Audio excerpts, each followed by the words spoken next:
Yo, what's up, Mr. Cowdrey? How have you Yo, been? yo. Hey, ready to get This, done in this concert game. yeah, the concert game is crazy. So Travis Scott is touring inside of Fortnite. Can you believe that? I can believe doing a concert, but this man's doing a whole freaking tour in this thing.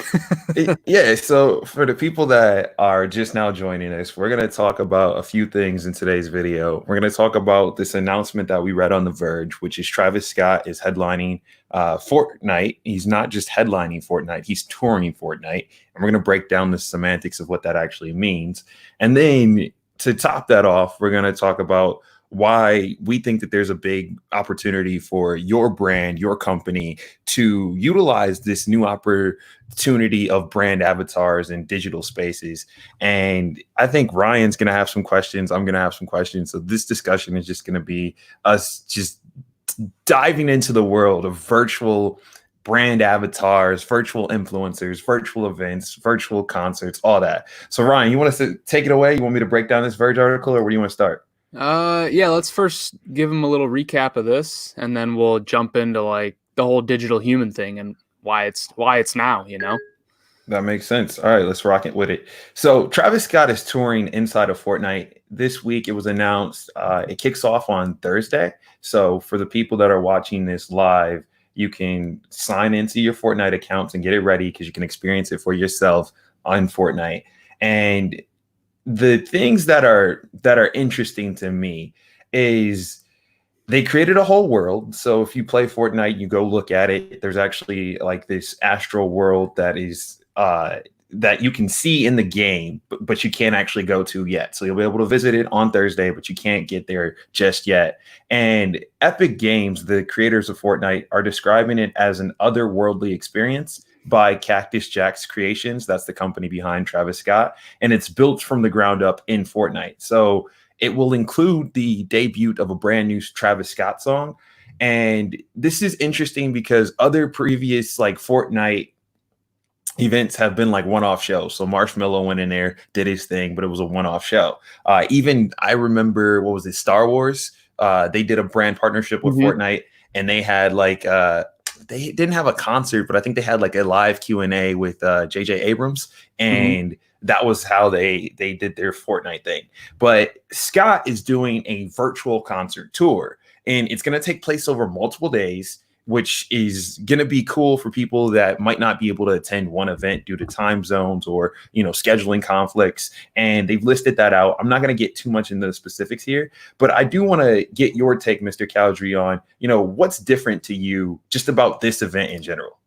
Yeah, so the first thing that really stands out about this whole series of Fortnite events that they've been doing, and they do probably one every 3 to 6 months, it seems like. And the first one that was huge was Marshmello, big DJ. He hopped in, and apparently there were 10 million people viewing this concert at once. And I mean, to me, it's like it's in just such like this ground where like, so everyone's doing Instagram lives right now, Facebook lives, YouTube lives and stuff. And I mean, at the peaks, I'm seeing 200, 300,000 people. And I mean, that's really freaking big, first of all.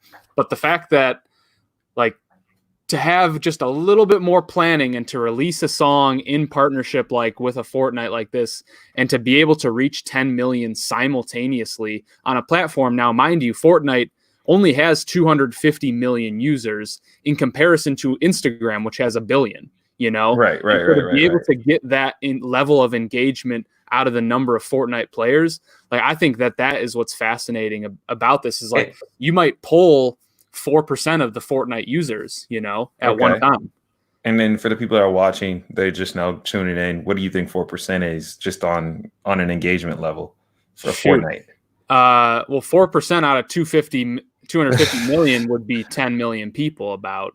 So 10 million people. Wow. So I see what you're saying now. So it's like, you can go live on Instagram, get 300,000, but to get 10 million people, it's like Travis Scott is like crushing Tory Lanez, but the venues are similar, but not similar. And I want to get into that actually.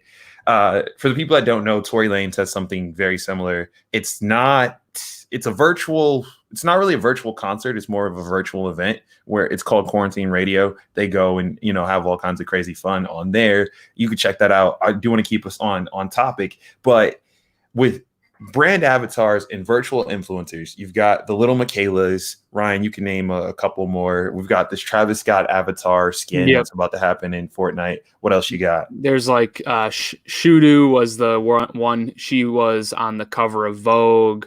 Yep. You can go in. KFC launched their own brand. They made Colonel Sanders into like a digital human. Yep. There's like a long list that are emerging. There's a ton of virtual influencers and brand avatars out there, so we won't get into it. But why do you think right now they're moving into the mainstream? And then I think, in addition to that question, do you think that COVID-19, like in this post world, where to your earlier point in another video where you talked about people are going to have this fear of going out, do you think that these virtual events and brand avatars, these experiences are going to become more of the norm? So I want to take a second there and get your thoughts. I think it has to. I mean, first of all, one of the last things that's going to come back online is these mega concerts that a Travis Scott can get. Like the guy can probably sell out, Soldier Field, which can get 40, 50,000 people in it. That's going to be one of the last things to come back online. So I think people who can sell out massive stadiums, we're talking football fields of people, they're going to have to look and say, okay, where can we now go to be able to sell out a tour that needs to sell 10 million tickets? And obviously Fortnite looks like a place that you can do it. I'm sure there's going to be other places as well. So do you think there's a new song that's dropping in there? So we see that he can probably make money through the song. And Travis Scott is known to break numbers when it comes to music streaming. He did it with his last album, Astroworld, where he bundled, the album with the merch. But this is going to be interesting. If the song charts, is that Fortnite charting a song? It could be. I don't see why not. All right. I mean, 10 million people is 10 million people. So I mean, it's a good question, right? But as this becomes more mainstream, I think I tend to agree with you on the Soldier Field example that you've given. Like I found myself for the first time ever playing a battle royale yesterday, and that was week. What is that? So that's like week 6 or week 7 of quarantine for us, or staying in the crib basically. Yep. And my cousin, he hits me up and he's like, "Yo, let's just hop on the game." I don't have a gaming console, so I'm playing, the battle royales, the Fortnites, the Call of Duty mobiles, and we have our headsets on and we're talking. But that's how we are making the time pass. And I think you've done something similar with like taking board games and turning them into virtual events with your family through Zoom and other utilities, right? Yep. Yeah, I've been playing a lot of cards online with friends and, connecting that way. And how does this differ, do you think, from the traditional video game experience where, people would just kind of come and pop in, pop out? Yeah, I mean, we're really kind of seeing, I think Fortnite is just the mechanism for bringing all these people together. It's really not even about you gaming like at that moment. There will be the Travis Scott skin afterwards, and I think they're, selling a couple things otherwards, but that's just like merchandising, basically. That's fair. So this is like Fortnite is just the mechanism to bring a bunch of people together. It could be in virtual reality, it could be in augmented, it could be in on Instagram, it could be anywhere. Fortnite just happens to kind of be the place that they feel they can get the most hype out of it. That's a valid point. I can see that. So we kind of agree that virtual avatars, brand avatars, virtual influencers, whatever the term is, I'm still waiting on we got to settle on a term because there's too many terms for this right now. Yep. They're here to stay. They're a part of the mainstream. My question is now, how do you think brands can leverage this opportunity to build a fan base?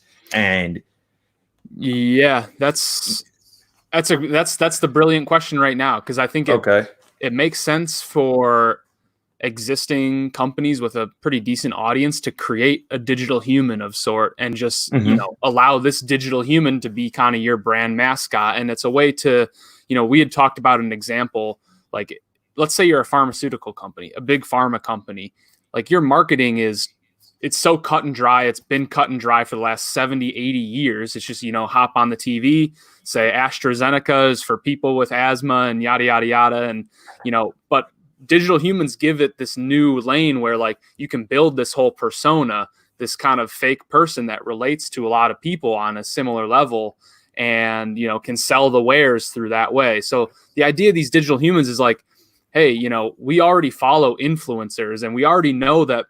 I mean, most of us have kind of a vinegar water type reaction to influencers. We think a lot of things they do are fake, but yet we still, follow them and love their lives and aspire for their lives. So what's the difference between this, real-time influencer and a digital human influencer, So it's kind of the same parallel. The difference is you get to control this influencer, this digital human. I like where you're going with the control element, because I was on Instagram the other day and not this link. That's the Travis Scott link. I'm gonna pull up this Instagram link. It hasn't copied yet over to my computer, but there we go.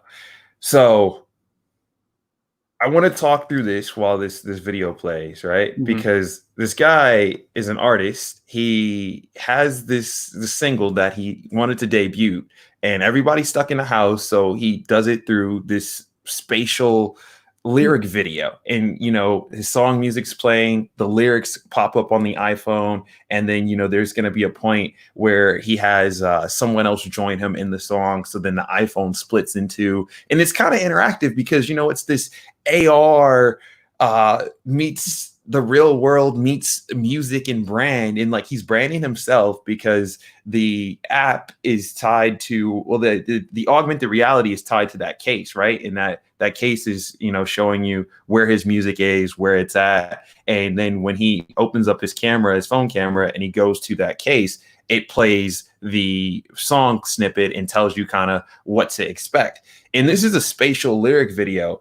I don't see this being much different than any virtual space that is, whether it be a Fortnite, whether it be the Amazon Alexa platform. Help me out here, Cowdrey. What are other platforms you feel like that people can start to think about as virtual surfaces? Yeah, I mean, like mobile gaming as well. I mean, think mobile about gaming, like Clash Royale or Clash of Clans, and all any type of mobile touch game. Screens. Think about like the gas station screen when you go outside and you pump your gas. I think that's great virtual real estate that you can create. Start to think about experiences that you could create. Yeah, even window panes. You walk by Gap and they have all of these models in the windows and stuff. Those could be screens themselves. With digital humans on them.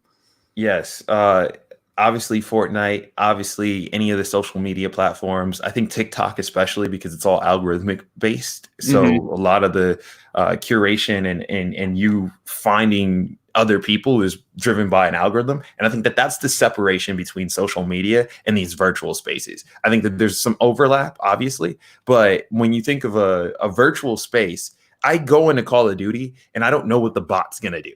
I go into Fortnite, I don't know what the other player is going to do. I can have my clan, I can do my thing, but like there's an element of randomness, whether that be because of the map, whether that be because of other players, that is somewhat expected in these virtual environments that you just don't get in a social media platform, right? I have a curated feed on Twitter, and yes, it's not served to me in a chronological format, but I'm going to get the same people I follow every time I log on, right? And so today I'll see, Ani Akopan's tweet, and then I'll see John's tweet, and then I'll see your tweet, and then I'll see Mark Cuban's tweet. But I'm going to get that every time. It's just going to be shuffled in a different order based on who tweeted last.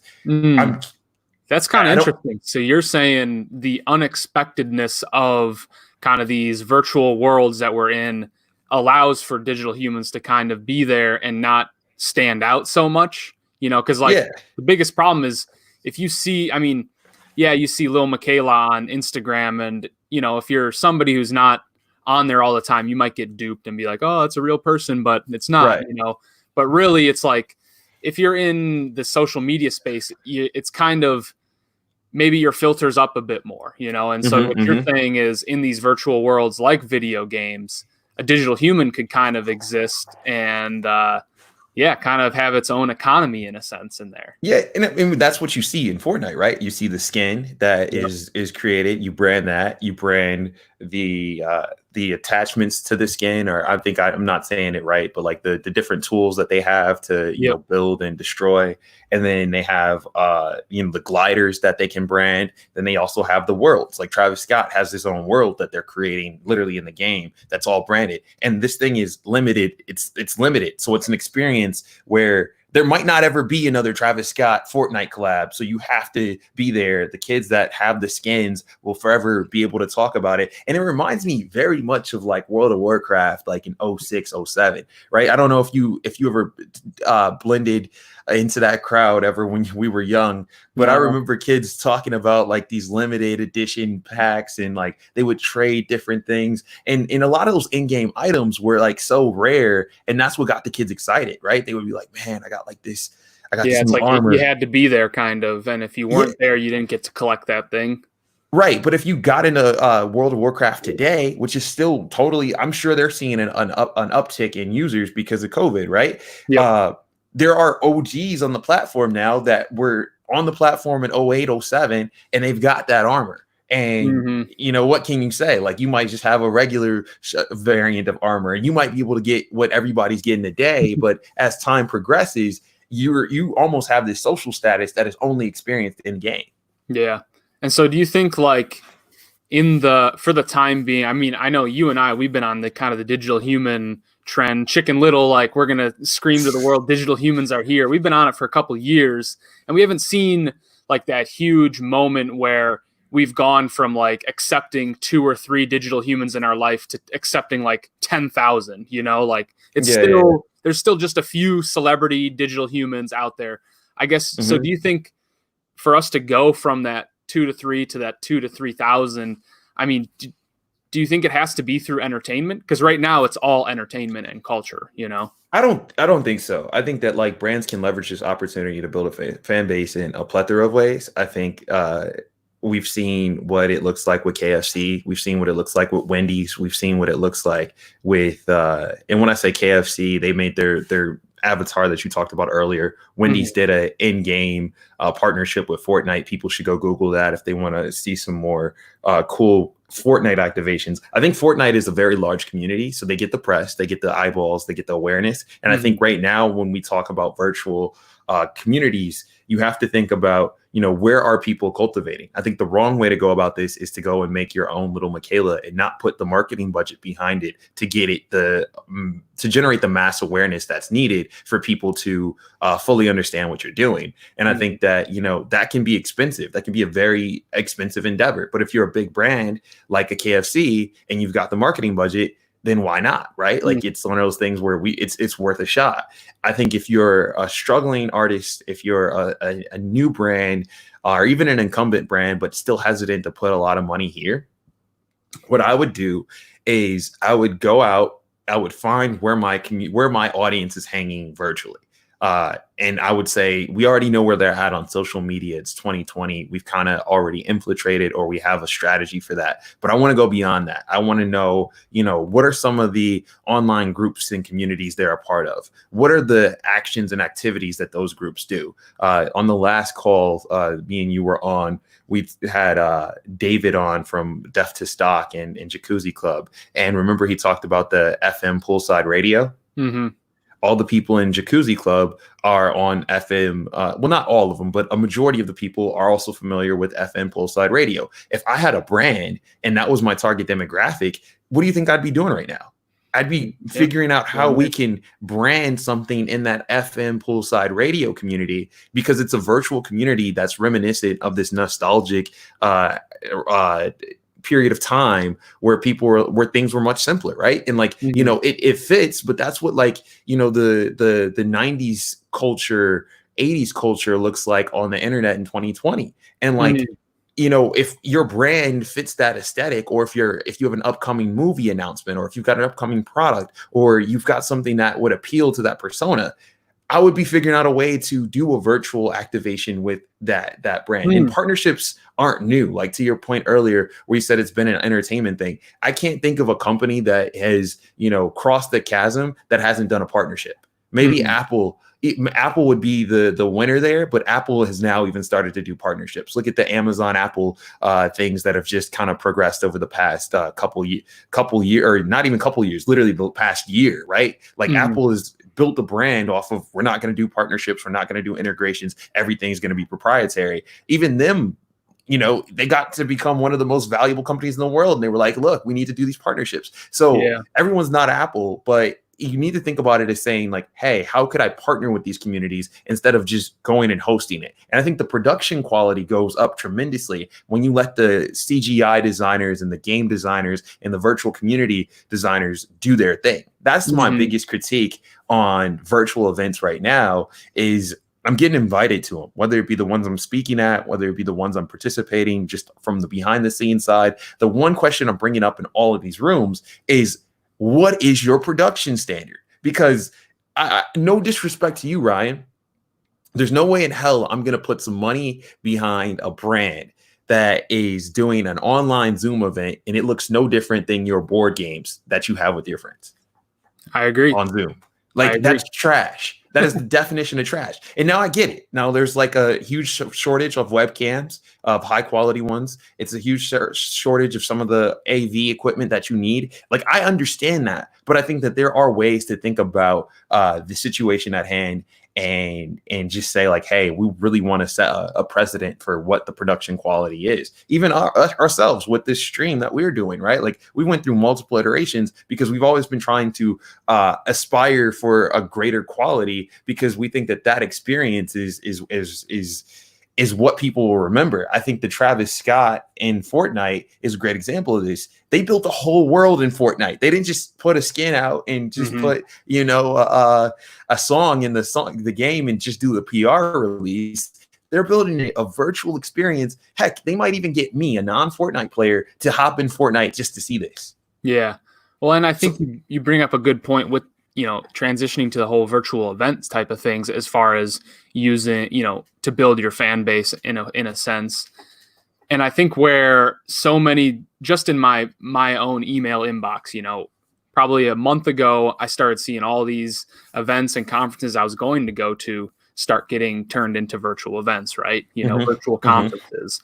And they're all boasting this idea like how you'll still be able to network, you'll still be able to go and do yada yada yada. It's like, I don't really want to hop on a Zoom call and see 1,000 other people and be like, all right, we're going to break you off into groups and you get to talk with. It's like, no, I just want to go. Like, a virtual event in my mind for the time being is I go, I watch something, I'm either informed, I'm entertained.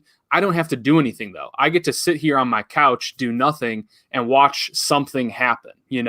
And I think Yeah. that's maybe where a lot of people are going wrong right now is they're thinking, how do we get people involved? How do we get them to participate? It's like, well, instead of thinking like that, think, how do we make sure and grab their attention to your ideas, like build that virtual world, make it visually engaging. And there are ways to still get people to participate, but Yeah. don't go for 50% participation. Go for 0.1% participation. Look for those Yeah, yeah, yeah. people who are dropping, absolute gems in the comments, and Mhm, then just mhm. text them, or I mean DM them, be like, hey, you want to hop on the stream? That's what Yeah, Tory yeah, Lanez did. He was like, he was not asking everybody to send in their videos. He was waiting for a few select people to join the stream, and I think we need to do our own video breaking down kind of what Tory Lanez did, and we need to get like a brand specialist to come on to commentate alongside us on that one because I think that there's a lot of points and like I see the similarities, but Mhm. I want you to save the jewels for that because I think that that could be a whole video topic for All sure. right, yeah. But Uh, anyways, I mean, virtual events, I guess so my critique is don't go for all around participation. Go for like try to get a few stellar people out of it. What's your thought on virtual events right now for building a fan base? if I was trying to build a fan base using virtual events, I think I would go to places where my brand wouldn't normally show up, but I know my people are there.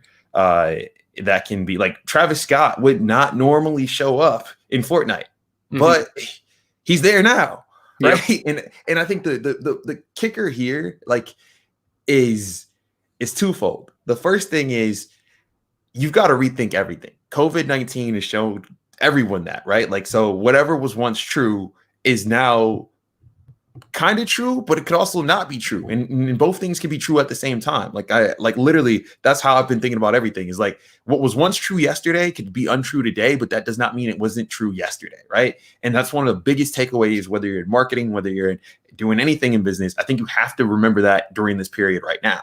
But knowing that, I think you have to think about the practicality in going out and trying to put your brand in these new spaces. It wasn't really practical for Travis Scott to go to Fortnite until it was, right? Like now he's going to get introduced to a new set of people. Some people already have familiarity with Travis Scott because he's got a few, Billboard top singles, but they don't know anything beyond, maybe he's married to Kylie Jenner, or maybe he had this song that was popular 4 or 5 years ago. But he's creating an experience for those people in that introduction. So he's not just saying, "Hey, I'm Travis Scott," and showing up to the party and like letting them figure it out.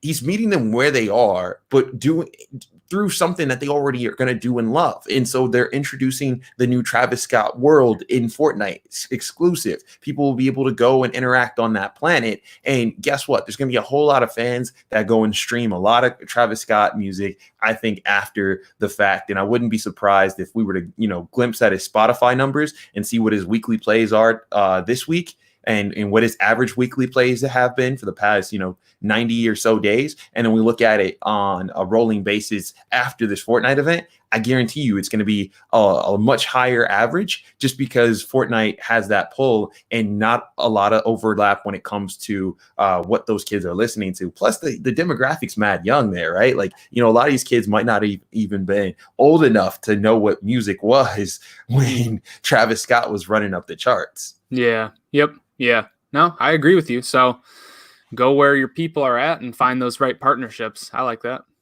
With that being said, man, let's give a second. Let's just check the comments real quick because I'm sure there's some people that are watching live that have something that they've got to say to us. Other than that, too, where would you go, or is there any companies that you found in your research that come to mind if you were just saying, "Hey, I'm going to start off from scratch and just build this"? I know Unique comes to my mind. If you want to give a quick rundown of that while I look for the comments. There's a few digital human companies out there that'll help you develop these types of things if you want to and so to bring them to do the two things together, we talked about virtual events, we talked about digital humans, brand avatars, and those two coexist because to be in a virtual event space and to actually feel like it's produced in a sense, other than just, me and Q talking on this, a digital human exists to coexist in that virtual space, like a Fortnite, like you can't have a physical projection of me in Fortnite. You kind of have to digitize me, create me as a digital human. So that's the connection here. So like Unique is one of the companies, UNEEQ, Soul Machines. There's not a ton of development companies out there, but anybody who makes video games, anybody who designs things, anybody who, works with 3D modeling, those are the people who can actually build digital humans, For sure. And Ben Slater, he says he loves this. Melita Sanders has some great points. She talks about the kids. They like relating to a story. So your brand should have a story to tell when you're doing partnerships like this. Carell Lashbrook corrected me. He said Apple partnered with the music industry to create iTunes. That is true. That was more so a software, I think, partnership. They didn't really they didn't actually. They did partner with the music industry, but they kind of lied to them, right? Because Apple introduced that DRM encryption, and they put that on their records. And so if you bought a song on iTunes, you couldn't take it over to a Sony Walkman, and that was a big problem for a long time because people argued that they purchased the song. And so Apple kind of did like a Fugazi partnership there. They were gangster back in the day. That was the time when Steve Jobs partnered with HP for 18 months and got on Windows system for that. That's true. SM person, shout out to you. Other than that, they promised no unpaid copies. Yeah, that Carell's, he said we're correct. So with that being said, y'all, we appreciate you all joining us. If you like this format, let us know in the comments. Other than that, me and Mr. Cowdrey, we're going to catch you in the future. And that might just be tomorrow because I think we've got a streak now, Ryan. We've just been streaming every day, right? Yeah, it's like Snap Streak, but for LinkedIn. It's a live streak, Let's keep it rolling. I'm out. All right.